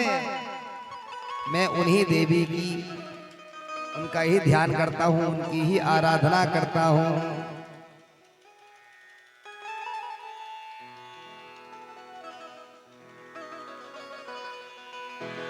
भगवान, मुझे तो यही जान पड़ता था कि आप ही सर्वश्रेष्ठ हैं। भगवान नारायण ने कहा, शिव में यदि ई अलग कर दिया जाए तो क्या हो जाएगा? आपने शिव लिखा और उसमें से छोटी ई की मात्रा अलग कर देंगे तो क्या हो जाएगा? शव हो जाएगा। और हम कहते हैं शव यात्रा जा रही है। सब किसको कहते हैं? डेड को। और वही अमेरिका वालों ने पढ़ा दिया डेड मॉम, डेड यानी मरा। माता पिता को जिंदा में कह रहे हैं डेड। 4000 शब्दकोश वाली भाषा को हमने शिखर पर चढ़ा दिया। अंग्रेजी में केवल 4000 शब्दकोश हैं। अस्तुता 12000 शब्दकोश 4 देशों से ली गई है, उधार ली गई। यहां से थोड़ी सी बटोरी गई, यहां से थोड़ी सी बटोरी गई। अब 12000 शब्दकोश हैं और प्रत्येक कार्यों में से प्राथमिकता दी जाती है। इससे ज्यादा मराठी में 36,000, गुजराती में 74,000, प्राकृत भाषा लाख और संस्कृत भाषा में तो क्या कहें। हाँ, एक जल को नीर भी कहते हैं, पानी भी कहते हैं। एक शब्द के अनेक शब्द। और पीयूटी बुट, चाचा के लिए भी अंकल और मौसी के लिए भी अंकल, मामा के लिए भी अंकल। जिस भाषा में अर्थ ही नहीं है उसे हमने शिखर पर चढ़ा दिया। भगवान नारायण कहते, ब्रह्मा जी जिस प्रकार शिव में ई अलग कर दिया जाए, इकार, तो वह शब हो जाता है। वह ई ही शक्ति है जो शिव को चलाती है, शिव का संचालन करती है। मैं उसी शक्ति का ध्यान कर रहा था। प्रभु, आप इस तरह ध्यान मग्न हो जाते हैं। नारद जी ने व्यास जी से कहा, भगवान इस तरह मेरे पिता ब्रह्मा ने मुझे बताया। एक बार देवासुर संग्राम के लिए तैयारी करनी थी और भगवान नारायण निद्रावस्था में लेटे हुए थे। सारे देवता युद्ध की तैयारी के लिए ब्रह्मा जी के पास गए। ब्रह्मा भगवान शंकर के पास में गए। भगवान शंकर ने कहा, भाई निद्रा होती तो तामसी है, लेकिन नींद में जगाना भी अच्छा नहीं माना जाता, दोष लगता है। तो क्या करें? भगवान यदि जागेंगे नहीं तो हयग्रीव नामक जो असुर है उसका पापाचार प्रतिदिन बढ़ते जा रहा है और उसकी मृत्यु जो है हयग्रीव अवतार से ही होगी। एक हयग्रीव नामक असुर था, उसने एकाक्षरी मंत्र का 100 वर्षों तक तप किया। भगवती प्रसन्न हुई, माता जगदम्बा। उन्होंने कहा कि मैं कभी ना मरूं। हयग्रीव नामक असुर ने कहा कि हे मां दुर्गा, मैं किसी से कभी ना मरूं। माता जी ने कहा, भाई ये असंभव है। आया है सो जाएगा राजा रंग फकीर। इस संसार में जो आया है उसे तो जाना ही पड़ता है, चाहे वो राजा हो अथवा फकीर हो। फिर आप तो दैत्य कुल में जन्मे हो, इसलिए तो उसने कहा कि हे मां, मुझे आप वरदान दीजिए कि मेरे ही जैसा घोड़े की आकृति वाला, घोड़े के स्वरूप वाला हयग्रीव ही मुझे मार पाए। उसने विचार किया कि जैसे घोड़ा जैसा मैं दिखाई दे रहा हूं, संसार में एकमात्र हूं, मेरी मृत्यु कभी होगी नहीं, क्योंकि दूसरा कोई घोड़े के जैसा है नहीं। हयग्रीव नामक असुर का पापाचार इतना घोर बढ़ गया था कि सारे देवता घर से बेघर हो गए। अब तो वे दौड़े दौड़े गए ब्रह्मा जी के पास। ब्रह्मा जी बोले भगवान शंकर से, भगवान शंकर बोले भाई भगवान विष्णु को हम तो नहीं उठा सकते, घोर निद्रा में शयन कर रहे हैं, तब क्या करें? तो बोले महाराज एक काम करो, एक बम्बरी नामक कीड़ा है, उसे बुला लो। उस बम्बरी नामक कीड़े की विशेषता है, वो जिस डोरी के पास बैठता है उसी को कुतर देता है, और भगवान नारायण का जो सिरहाना तकिया है वो डोरी है। यदि उस डोरी को काट देंगे तो प्रत्यंचा टूट जाएगी, और धनुष का भाग जैसे ही हिलेगा तो हिलते ही स्वतः भगवान नारायण जागृत अवस्था में आ जाएंगे और हम उनसे अपना कष्ट बता पाएंगे। बोले ये युक्ति ठीक रहेगी। सारे देवता गए, जाकर के बमरी से कहा। बमरी ने कहा वाह देवताओं, बड़े स्वार्थी हुआ, सूर नर मुनि सब की यह रीति, सूर नर मुनि सब की यह रीति, स्वार्थ लाग करे सब प्रीति, स्वार्थ लाग करे सब प्रीति, स्वार्थ लाग करे सब प्रीति, स्वार्थ लाग करे सब प्रीति। देवताओं किम कारणम, किस अभिप्राय से मेरे द्वार तक आज आप पहुंचे? आप क्योंकि आप बड़े स्वार्थी हैं, बिना स्वार्थ के आप किसी के द्वार तक नहीं पहुंच पाते हो। यहां तक आने का कारण? देवताओं ने कहा देखो बात छिपी नहीं है, भगवान नारायण विश्राम कर रहे हैं, आपको चल करके उस रस्सी को कुतरना है, उनको जागृत अवस्था पर लाना है। आप यज्ञ करना चाहते हो? बोले हाँ। आपको तो पुण्य मिलेगा और हमें पाप, हमें क्या मिलेगा? थोड़ा ध्यान से सुनेंगे कथा। बोले हे बमरी, यज्ञ कुंड में जो बाहर साकल्य रह जाएगा वो सारा भाग आपको मिलेगा, और जो भीतर जाएगा यज्ञ कुंड के वो सब देवताओं को मिलेगा। बोले ठीक। तो जब कभी भी हम हवन करते हैं, हवन कुंड को के बाहर जो साकल्य गिर जाता है वो इसी बम्बरी नामक कीड़े को भाग दिया गया है। इसलिए मृगी मुद्रा में लेकर के और भगवान को स्वाहा कह करके साकल्य प्रदान की जाती है, और नहीं तो हम भगवान को खिलाने के लिए बैठे हैं और जा रहा है बमरी को लाया गया। उसने धीरे से प्रत्यंचा के पास से चढ़ा और धीरे धीरे उस डोरी को कुतरना शुरू किया। कुतरते ही महाराज डोरी कटी की भूचाल आ गया, आकाश में शब्द ध्वनि शोर होने लगा, सारे पक्षी चहचहाने लगे, बादल गर्जना करने लगे, सूर्य मानो अस्त होने चला हो। और जैसे ही रस्सी कटी और कटते ही भगवान नारायण की गर्दन नीचे आई और गर्दन ही सिर से धड़ से अलग हो गई, दूर जा पहुंची, उचट गई। अब तो भगवान शंकर, भगवान ब्रह्मा, चतुरानन और समस्त देवता गण हाहाकार करने लगे। हे भगवान अब क्या होगा? भगवान नारायण को जागृत अवस्था पे लाना चाह रहे थे, भगवान नारायण का ही सिर कट गया। क्या करना होगा, तो माता की आराधना करने लगे। अब हमें महादेवी की ही शरण लेना चाहिए। जगदम्बा की शरण पर गए, माता देवी का स्तवन करने लगे।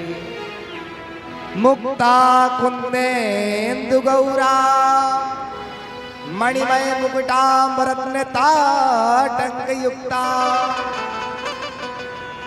अक्षस्रक पुष्पहस्ताम अभयकराम चंद्रचूणाम त्रिनेत्राम नानालंकार युक्ता सुरमुकुंड शक्योदित स्वर्ण पीठा सानंदाम सुप्रसन्नाना। हे भगवती प्रसन्न हो जाइए। और भगवान नारायण का सिर धड़ से अलग हो गया है, कृपा करिए हमें मार्गदर्शन दीजिए। महादेवी प्रकट हुई, हे ब्रह्मा, व्यर्थ में खेद क्यों करते हैं, क्यों चिंता करते हैं? होनी अटल है। यह सुनिश्चित था कि आज नारायण का सिर धड़ से अलग हो जाएगा, पर माता हमें तो यज्ञ करना है। हयग्रीव का अत्याचार बढ़ते जा रहा है, क्या करेंगे? बोले जाओ घोड़े का सिर ला करके यहाँ लगा दो। ब्रह्मा बाबा ने तत्काल ही घोड़े का सिर बुलाया, भगवान नारायण के गर्दन में फिट करवा दिया। कुशल कारीगर थे। अब भगवान नारायण दिखाई दे रहे घोड़े के जैसे। भगवान का एक अवतार हुआ हयग्रीव अवतार। बोले हयग्रीव भगवान की जय हो। जैसे ही पापाचारी अत्याचारी हयग्रीव नामक असुर को देखा तो भगवान स्वयं गए और जाकर के उससे युद्ध किया। अंत में उसे इस तरह भूमि पर उठा करके पटका कि प्राण पखेरु उड़ गए। हयग्रीव के शरीर से तेज पुंज निकला और भगवान के श्री चरणों में जाकर के विलीन हो गया। अब तो सारे देवता प्रसन्न हो गए। भगवान नारायण हयग्रीव भगवान की जय घोष करने लगे, पुष्प की वृष्टि करने लगे। प्रभु आपने दुराचारी, पापाचारी, अत्याचारी, अनाचारी का वध कर दिया और हमें हमारा घर पुनः दिला दिया। घर से बेघर होकर के घूम रहे थे। महादेवी से ब्रह्मा जी ने प्रार्थना की, मां भगवान नारायण का सिर क्यों अलग हुआ, इसके पीछे का रहस्य क्या है? तो कहा सुनो। एक दिन माता लक्ष्मी चरण सेवा कर रही थी भगवान विष्णु की, और चरण सेवा करते करते जुहासा भगवान नारायण मधुर मधुर मुस्कुरा रहे थे, हंस रहे थे। माता लक्ष्मी को लगा कि भगवान नारायण इस तरह मेरे तरफ देख करके हास परिहास कर रहे हैं, जरूर मेरे मुख में कुछ लगा होगा, अथवा इन्होंने ऐसा तो नहीं कहीं मेरी कोई सौत रख लिए हो इसलिए हंस रहे हो। भगवान फिर भी गदगद हृदय से हंस रहे थे। भगवान की हंसी देखी नहीं गई तो माता लक्ष्मी ने श्राप दे डाला, अच्छा मेरे तरफ देख करके हंस रहे हो, जाओ ये हंसी का कारण ही तुम्हारा एक दिन होगा कि तुम्हारा सिर अलग हो जाएगा और धड़ केवल रह जाएगा। माता लक्ष्मी का श्राप। भगवान विष्णु ने कहा, ए वस्तु हम इसे भी श्रेयोधार करते हैं, और भगवान की तो प्रतिज्ञा है, अहम त्वाम सर्वपापेभ्यो। भगवान की जो शरणागति ले लेता है, भगवान तो कहते हैं मोक्षस्यामि मा शुचा, मैं उसके सभी बंधनों को नष्ट कर देता हूं और अंत में उसे मोक्ष दिला देता हूं। माता लक्ष्मी का श्राप भगवान ने सिरोधार किया। रामायण में देखिए आप, नारद जी कितने कुपित हुए। अच्छा बंदर का स्वरूप बना दिया मुझे, ये बंदर ही तुम्हारी रक्षा करेंगे। विष्णु को स्वयं नाना प्रकार से भगवान को गालियां देने लगे और अच्छे खासे भगवान को श्राप मिल गया। जिस तरह मैं पत्नी के वियोग में व्याकुल हो रहा हूं, ठीक इसी तरह तुम भी पत्नी के वियोग में रहोगे। और भगवान रहे, वनवास गए तो रावण आया और हरण करके ले गया माता जानकी। मुझे बानर का रूप दिए हो, ये बानर ही तुम्हारा सहयोग करेंगे। बने पद्म 18 यूं तब बंदर। भगवान कहते हैं मेरा भक्त भी यदि मुझे श्राप देता है तो मैं उसे सिरोधार कर लेता हूँ। इतना सरल कौन होगा? बोलिए भक्तवत्सल भगवान की जय। महादेवी ने बताया इस तरह भगवान ने हयग्रीव रूप धारण किया और हयग्रीव नामक असुर का वध किया। एक समय भगवान बैठे हुए थे, कान में खुजलाहट हुई तो भगवान ने अपने कान का जो मल था मेल उसे ऐसा निकाला। विष्णु कर्ण मूलोद्भूतौ, भगवान विष्णु के कान से निकला हुआ मल और उसके निकलते ही दो राक्षस उत्पन्न हो गए, जिनका नाम हुआ मधु और कैटभ। ये भगवान नारायण के कान के मेल से उत्पन्न हुए। अब ये जहां भी देखते संसार में तो सर्वत्र जल ही जल भरा पड़ा था। नार कहते हैं जल को। भगवान नारायण ने जल में घर बनाया और इच्छा हुई कि सोना चाहिए। बहुत दिन हो गए नींद नहीं आई तो भगवान नारायण शयन करने के लिए लेट गए। नारम जलम शयनम असौ इति नारायण, जिसका मन हुआ जल में घर बना करके विश्राम करने का तो भगवान सदा क्षीर सागर शयना, क्षीर सागर में जाकर भगवान सदैव ही शयन करते, इसलिए उनका नाम नारायण है। जैसे ही बाहर आए और जन्मते ही क्षण भर में विराट रूप ले लिए मधु और कैटभ। अब क्या करें, जहां भी दृष्टिगोचर करते तो जल ही जल दिखाई देता और कुछ दिखाई नहीं देता। भगवान ब्रह्मा को भगवान नारायण ने नाभि कमल से उत्पन्न किया और नाभि कमल से उत्पन्न करते ही कमल के जो तंतु था उस तंतु में ब्रह्मा जी भी विचरण कर रहे थे। जब उन्हें नाम सुनाई पड़ा तब जाकर के बाहर आए, तप किया और भगवान ने अपना गुण उन्हें दिया, शक्ति उन्हें दी। ये दोनों गए, इन्होंने चतुरानन ब्रह्मा को देखा और ब्रह्मा जी की ओर जैसे ही देखा तो कहने लगी उठो। भगवान पद्म कमल कमल के पुष्प में आसन बना करके बैठे हुए थे चतुर्मुखी ब्रह्मा जी। मधु कैटभ ने कहा कि बाबा ये आसन हमारा है। ब्रह्मा बाबा ने कहा मूर्खो, ये मेरा आसन है पद्मासन, मैं इसी पर सदैव ही विराजमान होता हूं। कैटभ ने कहा कि ब्रह्मा जी सुनो, आप हमसे पहले युद्ध करो, यदि आप हमसे विजयी हो गए तो ये आसन आपका, और यदि आप परास्त हो गए तो ये है आसन हमारा होगा। अब जब युद्ध के लिए ललकार दिया तो ब्रह्मा बाबा वहां से भागे।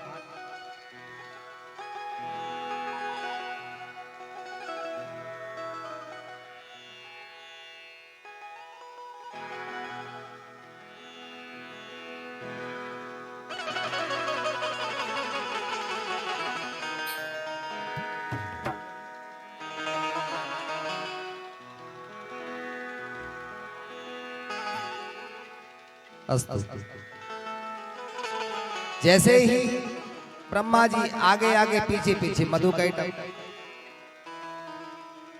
इन्होंने भी वरदान प्राप्त किया था। जब इन्हें सर्वत्र जल ही जल दिखाई दिया, पानी ही पानी, तो इन्होंने मां जगदम्बा से कहा कि हम मरेंगे तो, लेकिन हम भूमि पर ही मरेंगे। अब जहां तक दृष्टिगोचर होता सर्वत्र जल ही जल दिखाई देता। तब भगवान नारायण ने अपनी दाहिनी जंघा का भाग बढ़ाया, जांग को, और जैसे ही अपनी माया को फैलाया तो ये भी बड़े होने लगे। तो धीरे धीरे सने सने भगवान नारायण ने अपने सिर के भाग को बढ़ाया और पृथ्वी में मानो पठार बन गया हो। एक तरफ जल, एक तरफ पठार दिखाई दे रहा है। जंगा का विशाल मैदान बना दिया। अब तो मधु और कैटभ दोनों भगवान की माया से व्यामोहित हो गए। दिव्य मोहन और इन्हें ऐसा जान पड़ता कि यहाँ पर तो जल ही नहीं है। तब भगवान नारायण ने अपनी जंघा पर दोनों को बैठाया और लेटा करके दोनों का वध कर दिया। बोलिए भक्त वत्सल भगवान की जय। जय। सारे देवता पुष्पवृष्टि करने लगे, आकाश मार्ग से जय घोष करने लगे। मधुकैटभ का भगवान ने वध किया। माता लक्ष्मी ने देखा भगवान नारायण अपने दाहिने पैर के अंगूठे को मुख में रख रहे हैं।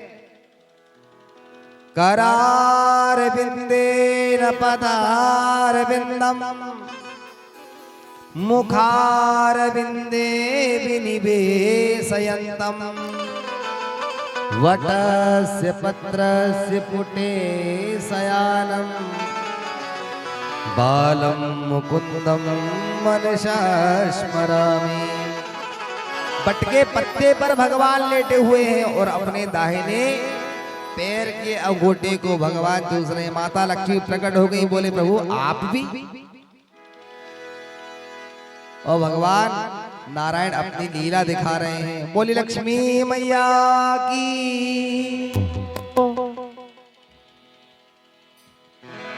ऊंचे पहाड़ों पर ओ मैया मोरी, ऊंचे पहाड़ों पर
लगे प्यारी प्यारी, मैया जी की सूरत लगे प्यारी प्यारी।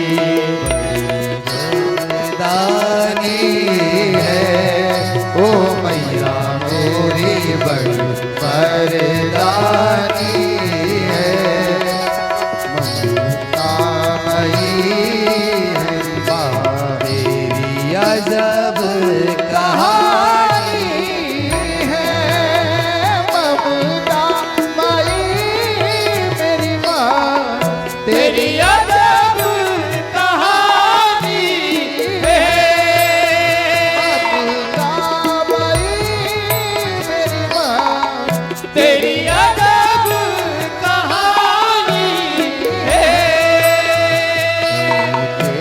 पहाड़ों में ओ मैया मोरी ऊंचे पहाड़ों पर ये सुहानी है, दुनिया दीवानी है,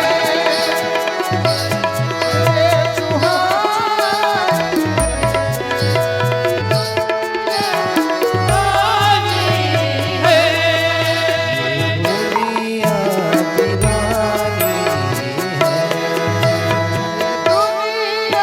दीवानी है।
चले पुरवैया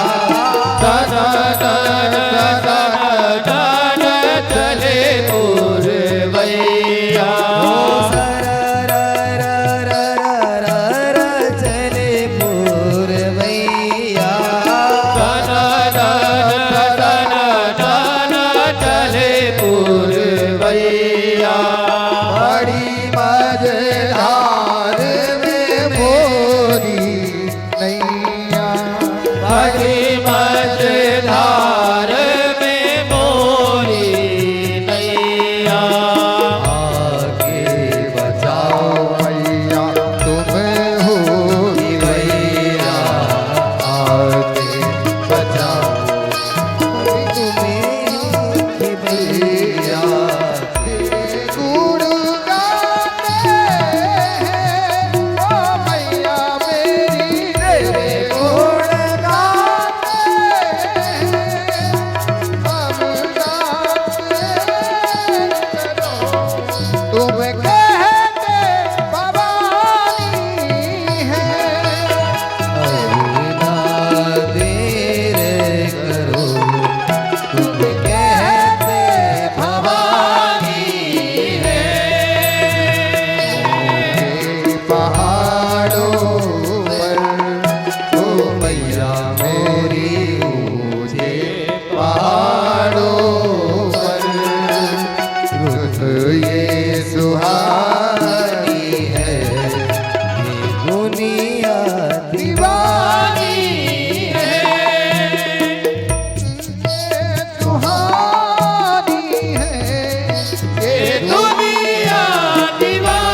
पानी आ रहा है।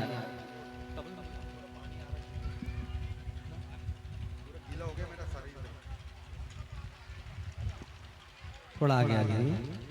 आरती करवा के खड़े हो जाइए। आरती प्रज्वलित कर ली।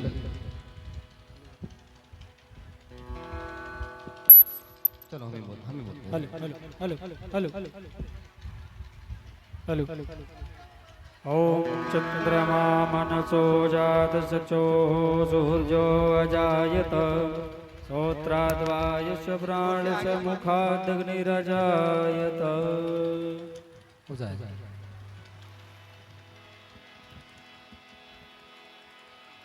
कदली गर्भशंभूतं कर्पूरं तु प्रदीपति कुछ ढक लीजिए, हवा चल रही है तो। वरदो भव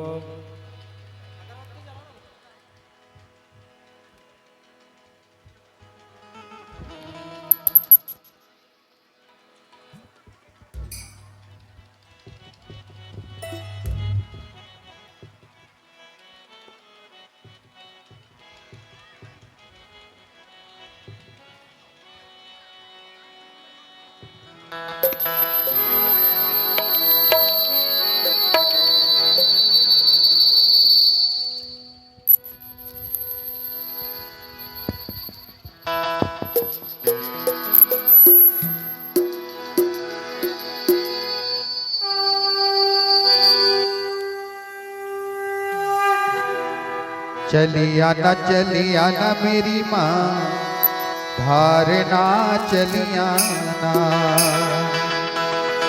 चलिया ना मेरी माँ धारना चलिया ना। चलिया ना मेरी माँ धारना चलिया ना। चलिया ना मेरी माँ धारना चलिया ना। चलिया ना मेरी माँ धारना चलिया ना। अरे देर ना लगाना मैया जल्दी आना। देर ना लगाना मैया जल्दी आना। देर ना लगाना मैया जल्दी आना। देर ना लगाना मैया जल्दी आना। जल्दी आना जल्दी आना जल्दी आना जल्दी आना मेरी माँ धारना चलिया ना। चली आना मेरी माँ धारना चली आना। जय हो।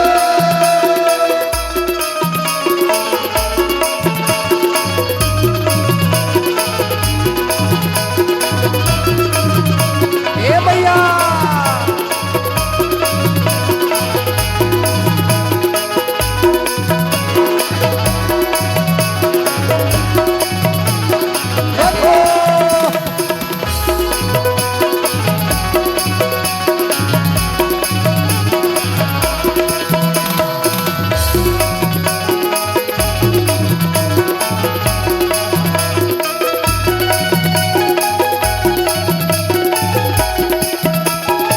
कौन भरण मैया तेरी हो आरती। कौन भरण मैया तेरी हो आरती।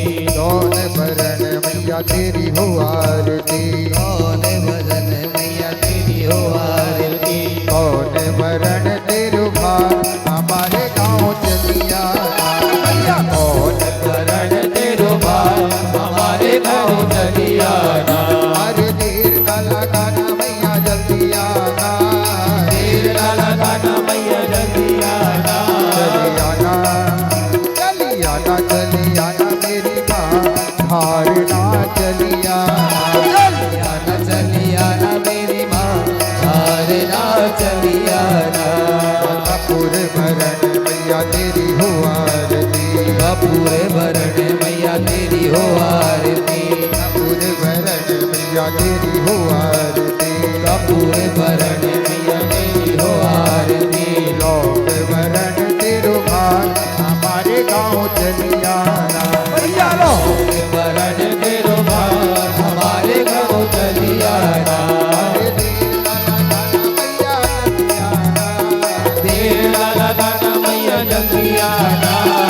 देर ना लगाना मैया जल्दी आना। देर ना लगाना मैया जल्दी आना। ओ चलिया ना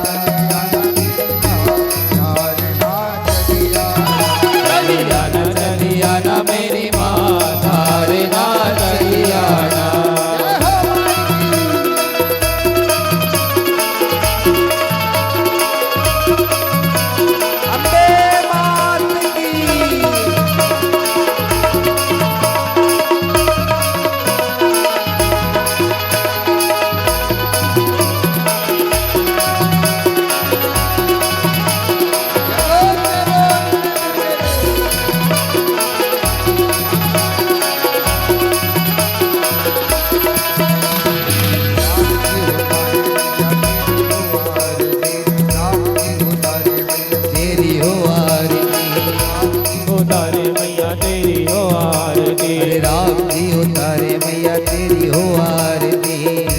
हमारे तेरो भार हमारे गाँव चलिया। मैया सीता संभाले तेरो भार हार ना चलिया ना। देर न लगाना मैया जल्दी आना। देर ना लगाना मैया जल्दी आना।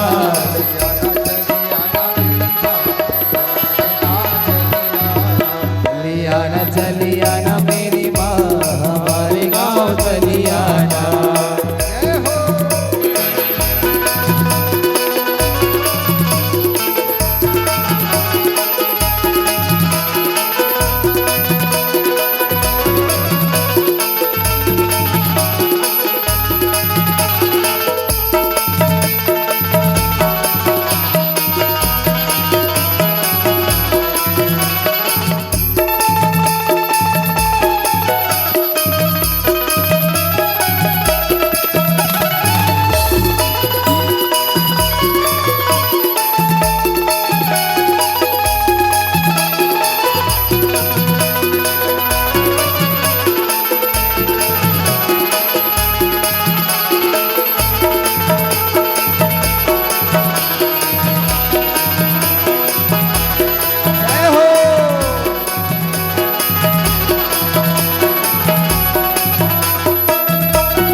आत्मा समर्पयामि आवाहित